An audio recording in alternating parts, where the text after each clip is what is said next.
What is up, my brothers and sisters, my agents of respect? It's your boy Trey Johnson back with another episode of the No Disrespect But podcast. Before we get started, make sure you like and subscribe to the channel. Always feel free to comment throughout the show. Just keep them comments respectful. And if want to support your favorite podcaster, the link to do so will be in the episode description. And so I'm really excited about today's episode. It's pretty much the best time of year for college football.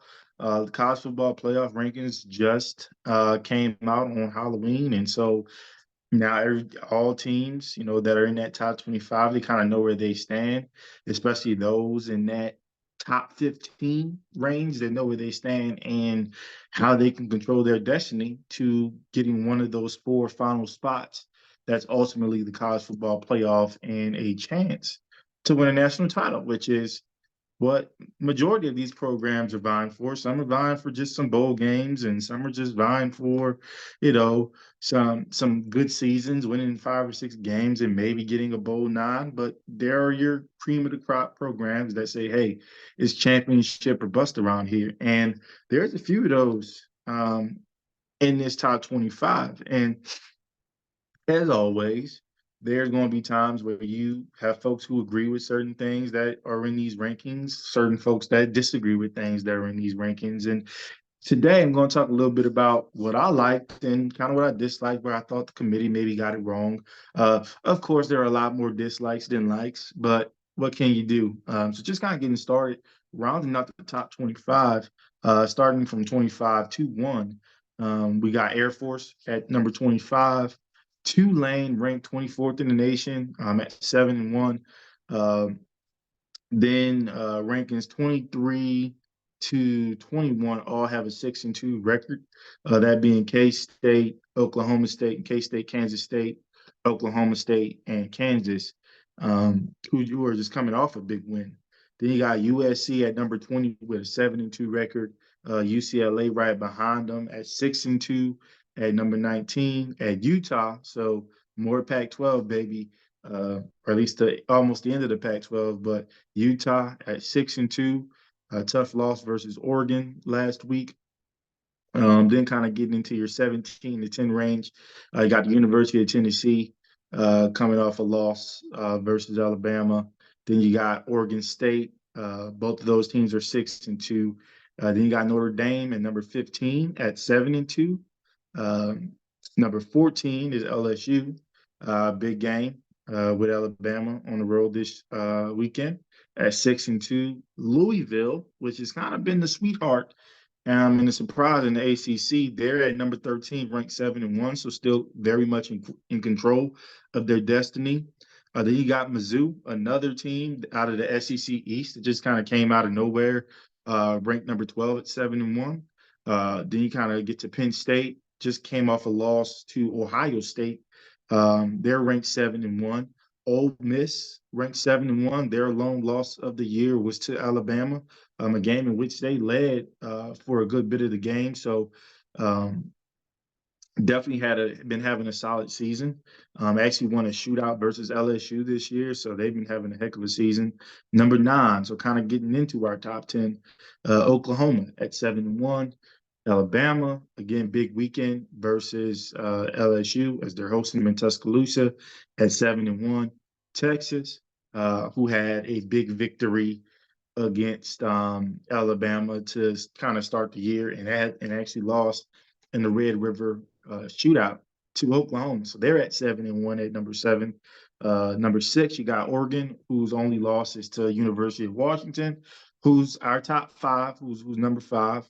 Washington Huskies led by Michael Penix Jr., one of the Heisman favorites. Then you got Florida State, FSU at 8-0, number 4. Michigan, number 3 at 8-0. Remains to be seen what kind of goes on with Michigan as the course of the year plays out, as they are under allegation for sign stealing, which pretty much is cheating. I don't care how everybody's trying to poo-poo over it, but it is what it is. You cheated. Someone was stealing signs. Clearly, the defense benefited from it. So It is what it is. I don't think the NCAA is going to have any rulings anytime soon. So whatever comes out of that won't affect this season, but just something to look out for because a lot of folks are saying that the College Football Playoff Committee may take it into their own hands in terms of kind of putting out their own type of punishment. Because remember, this is made up of a bunch of ADs and presidents around the college landscape, so they could take it upon themselves to make that decision. And then your top two teams, University of Georgia, undefeated at number 2, and the Ohio State listed as the top team in the nation in the first college football playoff polls at 8-0. So let me get into my laundry list of kind of what I don't truly care for with these first initial rankings. Um, Starting with Tulane, I just think Tulane should be higher. Granted, let's understand that their only loss on the season was a home loss to Ole Miss, which is the number 10 team in these rankings, right? Keep in mind that Tulane was playing with their backup quarterback.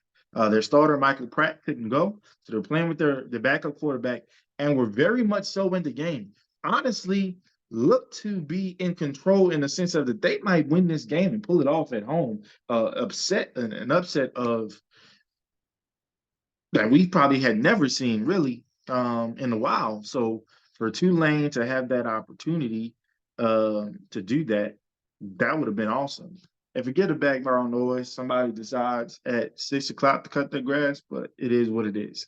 Anyways, um, I just think they should be higher. Just kind of looking at some of the teams in front of them, Kansas State, who had a tough loss this year. Oklahoma State, who got blown out at in a game where they were favored pretty high, and they got blown out this year.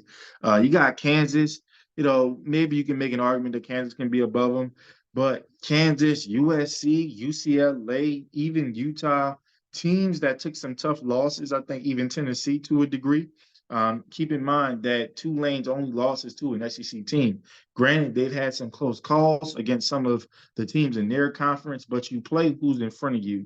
And I just think Tulane is better than the 24th team in the nation. I would have liked to see them maybe kind of round out in that top 15, maybe find themselves in that 14 to 16 range, maybe run the table, maybe start to make some folks ask some questions, where does Tulane end in the rankings? What bowls are we putting them in? So I just think Tulane got a raw deal, especially for a team with one loss. I just think having them as a 24 team in the nation, if you actually watch college football, they are far from that. They're one of the top 15 programs in college football at the FBS level right now. So that was one of my gripes. I also felt like LSU, even though they have 2 losses, I felt like they should have been over Mizzou.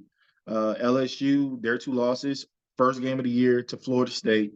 Do we really judge hard? Should we really judge harshly the first game of the season? Although it was kind of a blowout, but do you think we kind of maybe judge LSU a little too harshly in that particular game? And then they lost a shootout against Ole Miss when, in actuality, their Heisman favorite candidate, Jaden Daniels, did his job. The offense did their job.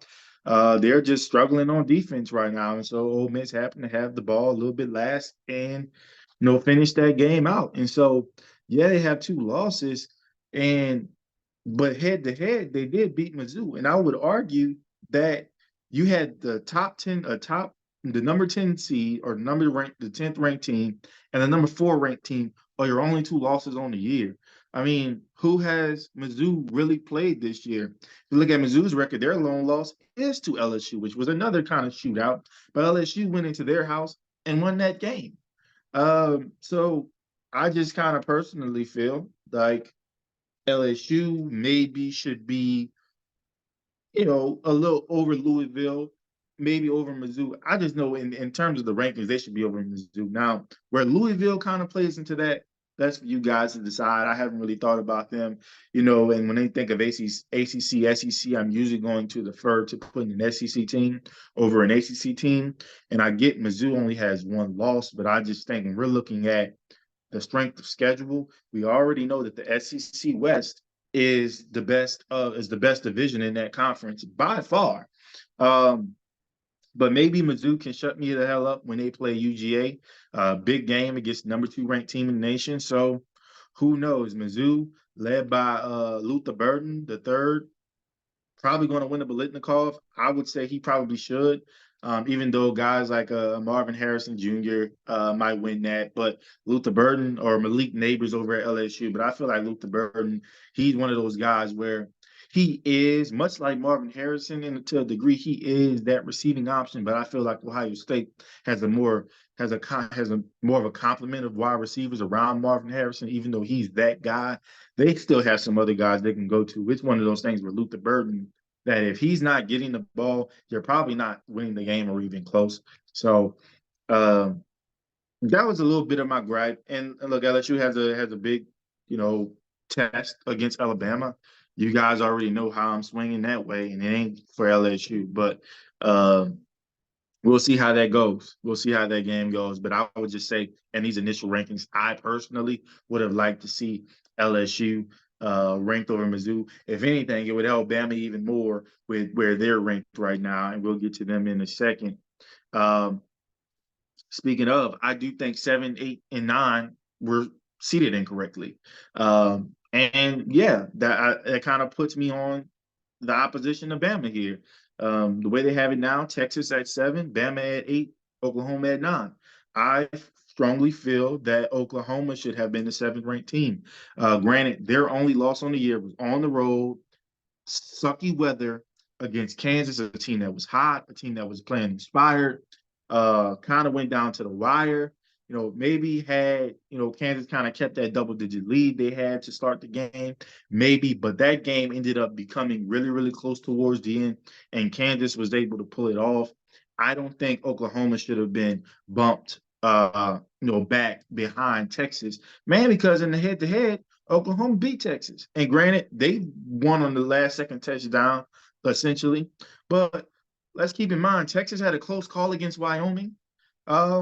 The game against Bama, which is kind of their big win of the year, was relatively close in the fourth quarter as well. Bama had a lead going into that quarter.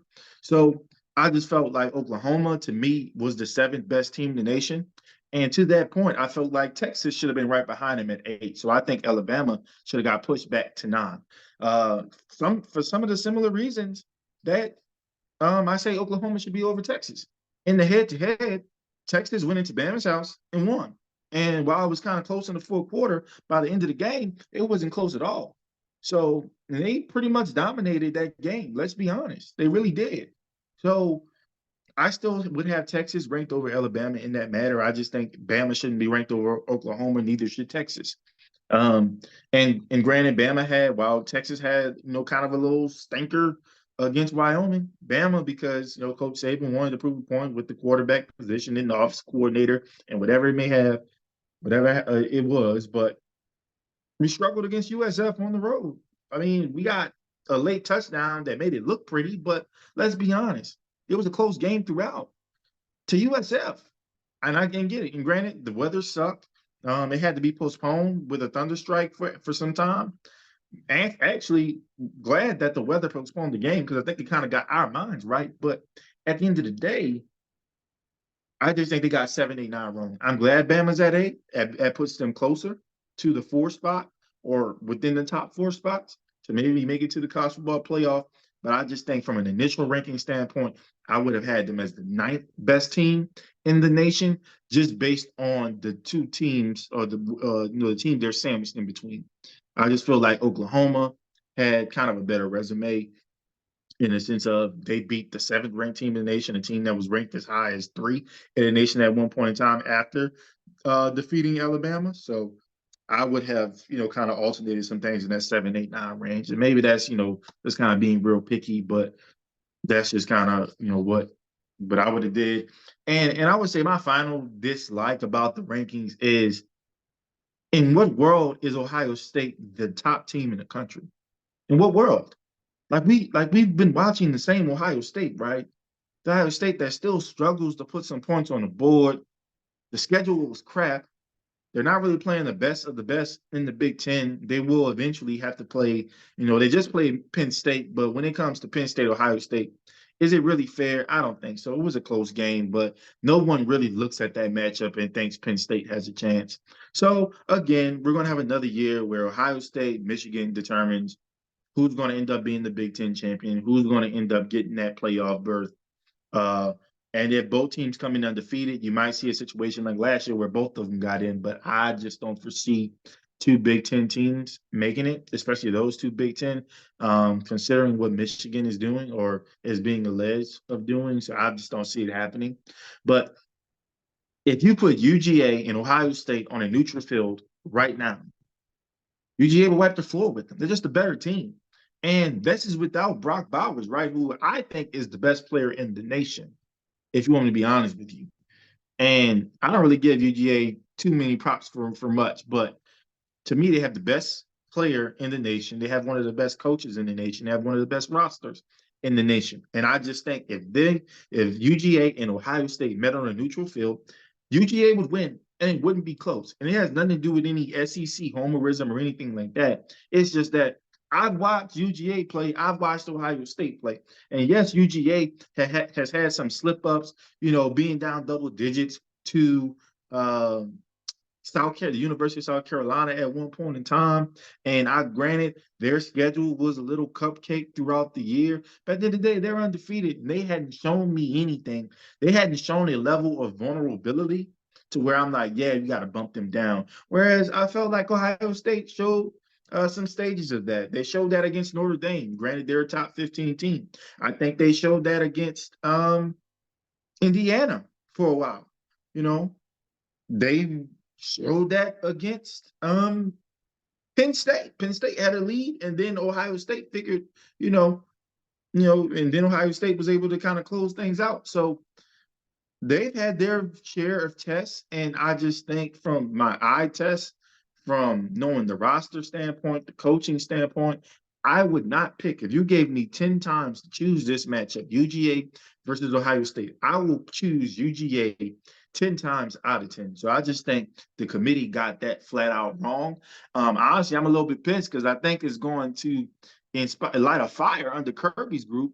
He's a saving disciple. And so something like that, where it's like we've been the number one team the whole year. I think they were probably number one for I can't remember the exact amount of weeks, but it was a good length of time. And now the first rankings come out, time to show that, hey, UGA, we're still top dog. And they put Ohio State in front of them. I think now you're going to see Kirby and his guys playing with the chip. So a team like Mizzou, where you may have been able to sneak up on UGA, maybe. Honestly, I don't know if you have a shot, to be quite honest with you. It might be a good game. Maybe your offense can put some points on the board and make it a shootout. But I really just think you just poked a bear. You woke up a dragon, really. So I'm excited to see how UGA finishes the season, and hopefully it ends up being Alabama and them in Atlanta, vying for the SEC championship, and possibly, depending on record, if Bama, still has the one loss, which I think they will, and UGA stays undefeated to that point, which I think they will, you could see two SEC teams make it to the college football playoff. Who knows? Especially if Bama pulls it off. I don't think you're going to kick UGA out of the top four when there's been a top four team, top two team, really, all year long. But anyways, of all the things, I would say the top two rankings and where they have Tulane placed are probably the biggest misfires by this playoff committee. Now, there were some things I did like. I don't want to bash the committee too much. There were some things I did like. Not too many, but enough. I really liked their rankings of seeds or ranks 3 through 6 and how they got those teams. So even though Michigan's going through whatever they're going through and kind of the face of the news, you've had FBI, CIA, name every acronym you can think of. Shit, they probably had Peter down there on campus investigating them for something. They're still the third best team in the nation. I think they were always 2 or 3. I do think Ohio State's better than them, so I think having them at 3 makes sense. Florida State, they've had a few scares, but overall, I think they've been pretty constant and consistent. So having them at 4, I like that. I like where that is.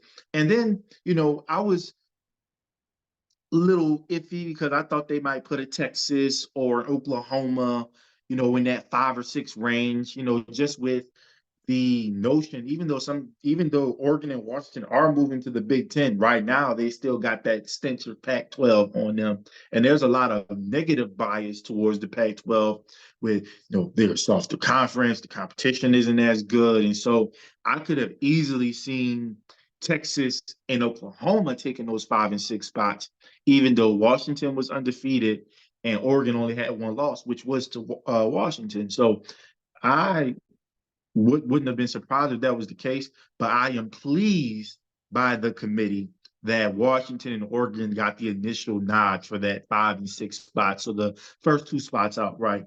Washington has a big test against USC.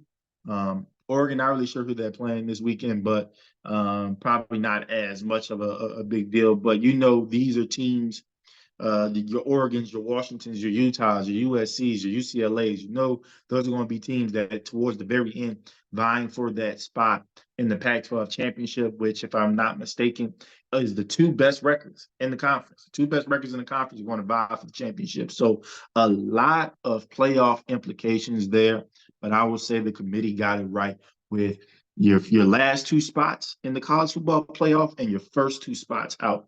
I think they hit that out of the park. And it'll be interesting to see, after this weekend, if it's the same or if some teams shift. I'm really excited, looking forward to that. And on that kind of same vein or line of thinking, what I really liked about this is that outsiders still have a play. They still have a play. They have a play for their conference, and they still have a play for playoff bids. So it doesn't matter if you have 1 loss or 2 losses.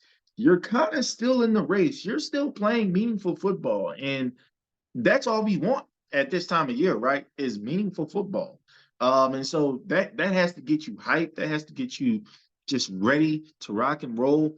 And so I think we're going to get the best of the best football from a collegiate standpoint that you will ever see, because sometimes around this time of year, you got your teams in ranges 15 to 20 that they're not really playing for much. Maybe can pull off an upset here or there and maybe crack the top 10, but they're not really thinking playoffs at that point, right? But I think right now you got some teams in that 15 to 20 range that can think playoffs. What if USC pulls off beating Washington, pulls off beating Oregon, and then they end up meeting Washington, Oregon, or Utah in the conference championship? What does that do for them? They might have one of the best. I think Brock Bowers is the best player in the nation, but shit, Caleb Williams is right there. He's 1A. He's definitely the best quarterback in the nation, even though I take Drake May over him personally. But talent for talent, Caleb is the most talented quarterback in the nation. So what happens if they run the table and finish the season with only 2 regular season losses, a conference title? Do you not put them in? They have the reigning, defending Heisman Trophy winner in Caleb Williams. Do we not want to see him in playoff basketball? Do you not want to bring the West Coast Cali audience into the playoff? I mean, that's a lot to think about. So when you think of things like that, like, it's great that we're getting meaningful football from not just the top 10 teams, but the next 10. So I'm really excited to see what that looks like. Those are only 2 things I really liked about the college football playoff committee, the initial rankings, but I think they were good things. I think they were good things. 2 things that were really high on the list and things that we should be excited about, right? And so kind of thinking about initial rankings, and then like Coach Saban said, it doesn't matter until the last rankings, right? So there's a lot of football to be played from the first rankings to the last, right? And so there are a few games, I think 5 that I listed, that are going to change the landscape a little bit in what's going on.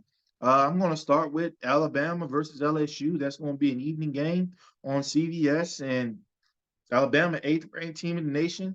LSU, 14th ranked team in the nation. We know, I mean, some people tell me it's a rivalry, but if you look at the numbers, it really isn't. But at the end of the day, they beat us last year. So I've been pissed for a year, and I didn't even play in the goddamn game. So I know the players, the coaches, everybody on staff, everybody in Tuscaloosa, they're just as pissed. They've been kind of pissed off for a better part of a year. And so there's a chance for retribution, a time for revenge. And so remember a couple years ago, LSU beat us for the first time. No, well, 4 years ago they beat us for the first time in 8 tries. And going into that next year, defending national champions, they were feeling high and mighty. And Coach Saban said some words I love. He said, no, they think that they can compete with Alabama. If they can win against Alabama. And we need to change the way they think. And so I want to say it's time we change the way LSU thinks about how they play Alabama and what they deem as a rivalry. It's time to change the way they think for good. For good. I want every year them to look at that game and say, shit, mark a loss. We need to win every game before, and we need to win every game after to have a chance. That's what I want the mentality to be. It may never be that way, but what Alabama has a chance to do tomorrow night, they can set the seeds. They can set the seeds. But again, college playoff implications, obviously. Um, but what's even more important is SEC West champion implications. LSU's defending SEC West champions. For years, this very game, has decided who is going to represent the SEC West in the SEC championship. So the winner of this game, in my belief, in my opinion, they're going to be the SEC West champion. They're going to have a chance to dethrone UGA or Mizzou, whoever ends up coming out of the East. It's a big game. It's a big game, regardless of all the shit talking. It's a huge game. It means a lot from a personal level, from just that matchup and what it's meant historically. It means a lot. What it means for conference champion standpoints, especially when Texas and OU are coming next year. Things are going to change with alignment. I believe probably not next year, but the year after, it's going to be top two records go. So it's not going to be SEC West and SEC East, but it's going to be the top two records in either division vying for the SEC title. So a lot is riding on this particular matchup. And needless to say, if LSU wins, I doubt it, they're definitely going to soar into the top 10. If Alabama wins, which I believe they will, and if they win the way I think they will, they're going to start looking around and saying, well, shit, they got one loss, but did you see what they did to one of the most explosive offenses in college football? Did you see what they did to somebody who we thought was the Heisman front runner? We're talking about putting Bama maybe in that 5 spot. Who knows, depending on what happens. But anyways, big game for those two programs for a chance at bragging rights for another year, chance at an SEC West title, and a chance at an SEC title, and a chance to be in the college football playoff and vie for a national championship, which I can say both of those programs vie for every year. It's national championship or bust. That's probably the nicest thing I'll say about LSU. Anyways, Texas, number 7, versus Kansas State. Now, Kansas State were a really good team, defending Big 12 champions, by the way. Beat the darling TCU Horned Frogs last year, who I didn't think should have made it to the college football playoff. And we saw a national championship why they shouldn't have. But needless to say, Kansas State with Will Howard, they're starting to find themselves. Things could get a little tricky. Texas, they're without Quinn Ewers. They're playing their backup, Malik Murphy, who redshirted last year, if I'm not mistaken. You might end up seeing Arch Manning, the prodigy. You might end up seeing him at some point in this game. There's a lot riding on Texas. I mean, this is their last year in the Big 12 before they go to the SEC. They want to try to get a Big 12 championship under Coach Sark. This could be big for his legacy, huge momentum for their program going into the SEC from a recruiting standpoint, from a confidence standpoint.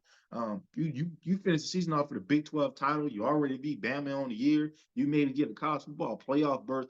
Just shit, Stark, you're going to make a lot of money if all these things fall in your favor. But you got to finish the game. And I think there's a lot against Texas right now.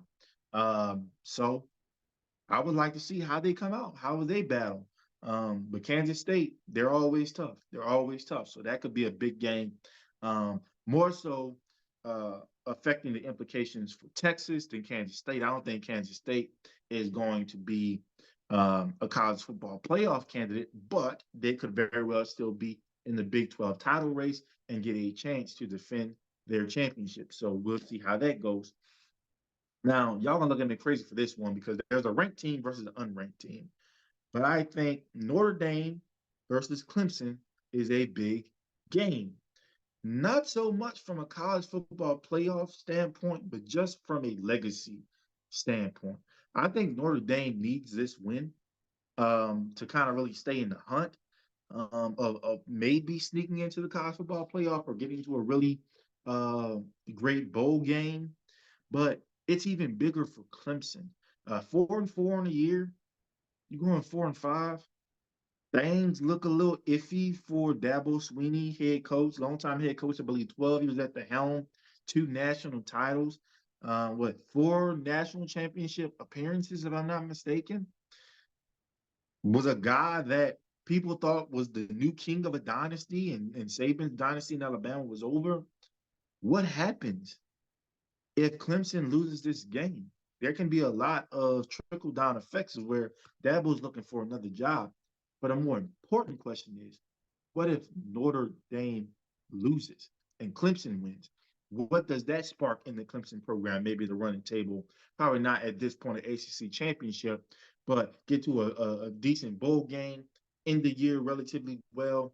And Notre Dame, when it comes to Marcus Freeman, what goes on with his job security?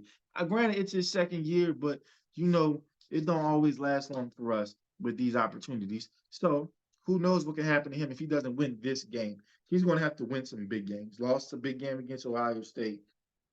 Um, Lost a big game against Louisville, but won a big game against USC. So who knows what can happen? Speaking of USC, the real USC, not what they call that in Columbia, South Carolina, but the University of Southern Cal, baby. USC ranked number 20 going against number 5 Washington. Now, look, I know what the records say. I know if you watch both teams, you're like, Washington is going to mop the floor with USC. They couldn't stop you or me if we were on offense. That's how bad the USC defense is and has been for the past couple years and has been a detriment to a shining star in Caleb Williams, I think a shining program that I think many would like to see on that national championship stage. Michael Penix coming in, one of the Heisman front runners, lefty, Southpaw Nation stand up, baby. Um, but y'all, when I look at this, I think there's a lot of pride on the line with USC. I think they want to finish this season strong. They want to have something to play for. The way I talked about them possibly running the table and maybe getting to a national championship opportunity, they know, and I think they're ready. I don't know if they're actually going to run a table, but they're damn sure going to get on a good start this weekend because not only do I have USC winning against number 5 Washington, I have USC winning big. I think there's been a lot of questions, and look, I always say I'd pick Drake May, but I think there are a little bit more questions around Caleb Williams than maybe there needs to be quite honest with you. And I think this guy, he's going to show why he was regarded as the top quarterback in the nation. He's going to show why he has been regarded as the top consensus pick in the National Football League draft. So he ain't trying to hear about no Drake, man. He ain't trying to hear about no Michael Penix. He ain't trying to hear about no Riley Leonard or Jordan Travis or Jaden Daniels. Caleb Williams is going to get off to a great start. I think USC's defense is going to make a couple stops in the first half, get that young man the ball, and he's going to create a concussion. And I think Lincoln Riley is going to keep his gas on the pedal. I don't think they're going to let up. When I say they win by double digits, I can see them winning by like 17 or 20. I'm going to go with 17 right now. That's what I'm going with. So, look, statement Saturday for the Trojans. Statement Saturday. I'm sorry, Huskies fan. I don't mean any disrespect. I've watched both teams play, and I just truly feel that USC and their defense, as bad as it is, can make more stops than yours. And I think their quarterback is ready and can play in bigger games with bigger expectations more than your quarterback can. Even though Michael Penix Jr., maybe, hopefully you're a Saint, so I love you, man. But I don't mean no disrespect, but I just think Caleb's better, and I think he's going to prove it tomorrow night or tomorrow. And I think they're going to win. And then last but certainly not least, I think this UGA versus Mizzou game is really important. And it's really important because it's something we didn't see coming. Like when you looked at UGA's schedule coming into the year, maybe Ole Miss was probably the only opponent where you were like, huh, they may have a tough route there, but they're really going to be cruising to a SEC championship game, maybe a national championship game. You didn't think the Mizzou Tigers were going to come from the depths of wherever they came from and not only have a chance and be a top 15 team, but a chance to knock off a top two team, a team that's been running the SEC East for years. You never thought Mizzou or any team not named UGA would be in this position. But here we are. Here we are. And look, I love Kirby to death. He served many years as the defensive coordinator for my beloved Alabama Crimson Tide. But if there's one thing Kirby always tended to struggle with, it was a quarterback that could sling that thing, a big receiver that can you line up in the slot, can line up on outside. And also when you had a quarterback that, like I like to say, has a little wiggle to him. Not necessarily a scrambler, not a Michael Vick or Lamar Jackson by any means, but your Deshaun Watsons, maybe, your Jalen Hurts, maybe guys that they'll dart you to death, right? But big play, 3rd and 5, and we just need 6 yards. They can go get it. They can go get it. I think, I think UGA might be in a little trouble. Might be just a little. I'm not too confident to say that UGA will lose this game. I'm not that confident. But I think we could have some things shake up in the top 5. I'm just saying. I'm just saying. And if Mizzou can pull off the unthinkable, the unimaginable, what will it do for the landscape of the SEC? Does think about it. Alabama wins, Mizzou wins. Who gets that top 5, top 4 spot? Because Mizzou just beat the number 2 ranked team in the nation. Where does Georgia fall? This is their only loss of the season now. How far do they go down in the rankings? Do they stay in the top 10? Maybe depends on how the game goes. I'm really excited. I don't know if I'm gonna get to watch this game. I'm gonna really be in mode for Alabama LSU, to be quite honest with you. But I will definitely try to catch the all 22s, highlights from games, things like that. But this is a game that you need to have marked on your little calendar when you're flipping through channels and what I want to watch. If it's showing in your area, you need to watch UGA versus Mizzou. One of the things to look out for is UGA has had some slow starts. They had a slow start against Florida last weekend. Maybe Mizzou can take advantage of that with their offense. I think with Mizzou, what is their defense going to bring? Because I saw what Jake Daniels did to him, and they didn't bring much. And they were up big at one point in time, and they just let this guy come back and do his thing. So, what's that defense going to be like? What is UGA's offense going to look like if they have to get into a shootout? See, they've been in relatively good games where, you kind of keep up with them for about a quarter, and then they force a turnover and they start getting short fields and they push the game away. But UGA hasn't been in a dogfight yet, a shootout yet, where score for score for score for score for score. And is their quarterback ready? Who knows? But I'm excited to find out. And you should be too. So, pretty good rankings, initial rankings for the college football playoff. And we have meaningful football. We're going to have meaningful football for a few weeks. And this weekend slate of games is just the start of what you're going to see as maybe the most beautiful form of college football you have ever seen in your life. I'm a fan. I'm excited. You should be too. Anyways, I'm no professional. I'm just a guy with a voice. But if there's anything that I say that offends you, it's a good thing. It's an opportunity for me to learn. It's an opportunity for you to teach me. All I ask is that you keep it respectful. Peace.